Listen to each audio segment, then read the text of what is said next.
So here's some tricks in the key of B. So first thing, instead of doing like the A major thing, like, or I mean like this,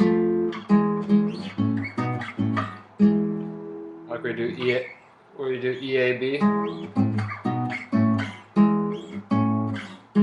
So that's normally what I think about with that shape. I can't do that, but what's weirder is to have the B string be really significant. So you can be like, so I'm playing B major, and then you can go to F sharp and keep hitting B, and then E. But then the E note is also the 4.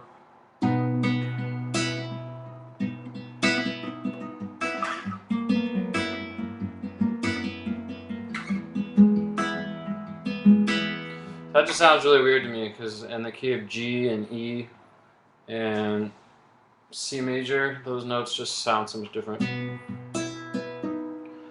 the other cool thing to do is you can just do like,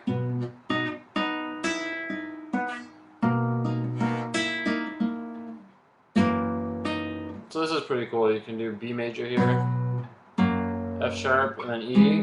But what's cool about it is this. This is a weird sound that you don't really do very often, like these.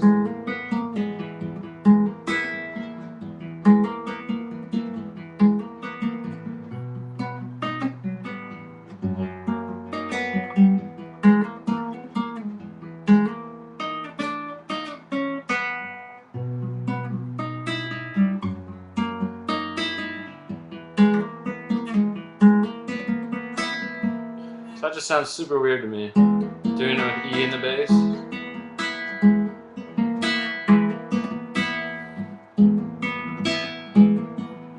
I mean, this doesn't really happen in any of the other keys I can think of with a bass note that low.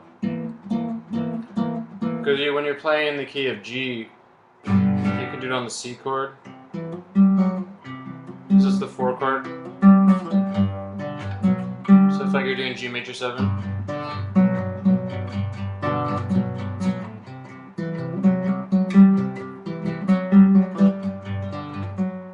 It's basically the flat 5 of the 4 chord. But I've been trying to do more stuff with that sound, and it's cool, really cool to do it right here this low. It's also cool that you have this tension right here, and you can do it right here.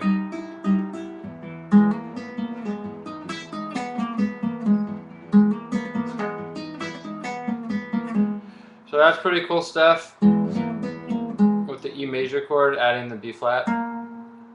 And you can go really easily when you're doing it. You can go to the 5 chord, which is F sharp, so big.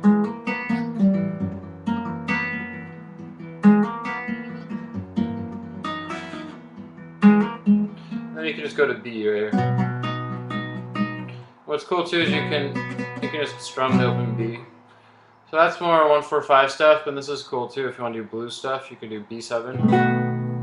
You can do F. You can do B7.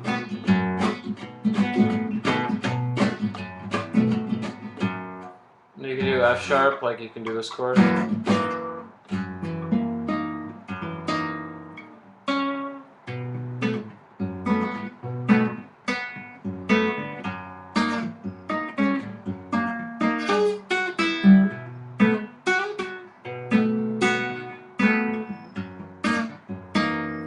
think that's like 13 or something. But I mean, this is standard. This is like, it just is cool because then you can go back to B really easy, or you can do the tension.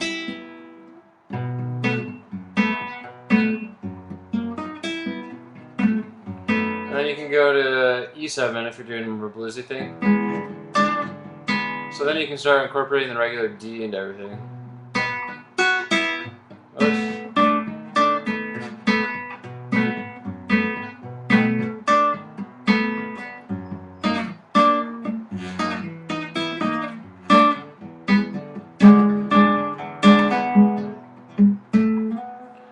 So that's the main stuff that's pretty weird, but just using the B string to me is super strange to have that as the root note.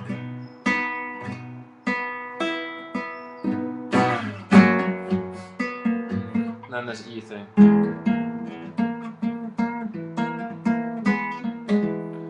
And then the worst thing about it though is if you hit the G or D strings, it sounds horrible. So you're like playing.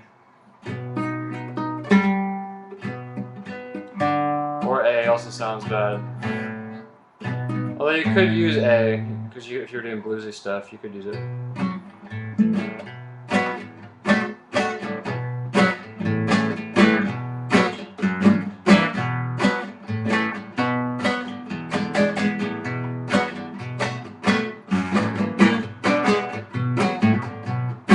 So you could use A lot if you're doing bluesy. So actually I think the B, key of B could be super good for blues, because this B7 is pretty cool, and really you could just use the bottom of it.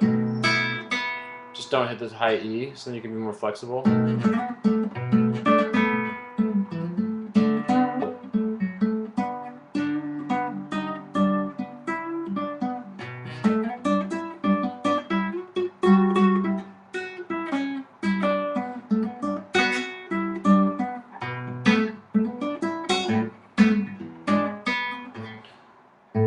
You could have the flat 7 right there, or the A.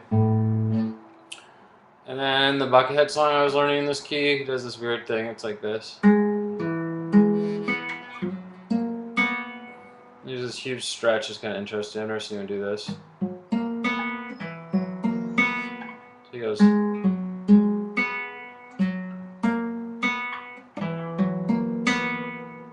I guess you could actually do that same thing probably using the high E string. It just feels weird. I've never seen anyone do this.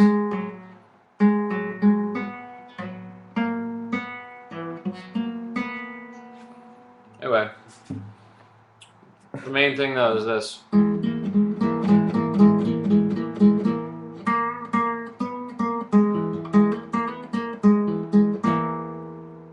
Which actually I've been trying to use that chord. One more thing I would say is when you're in the key of A, I've been trying to use this chord.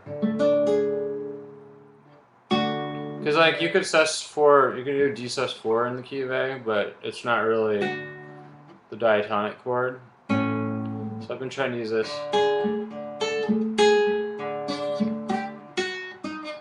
So you got A.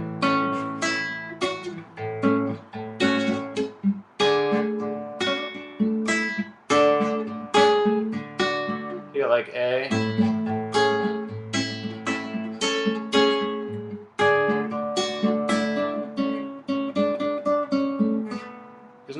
People don't really use this very often. But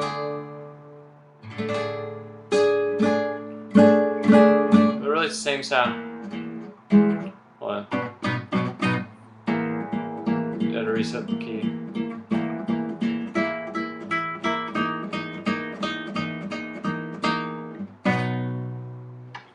And there's more stuff, cool stuff too, like you can do C sharp minor, super easy, and you can do G sharp minor. Those are easy chords to do stuff with. So in B you can be like.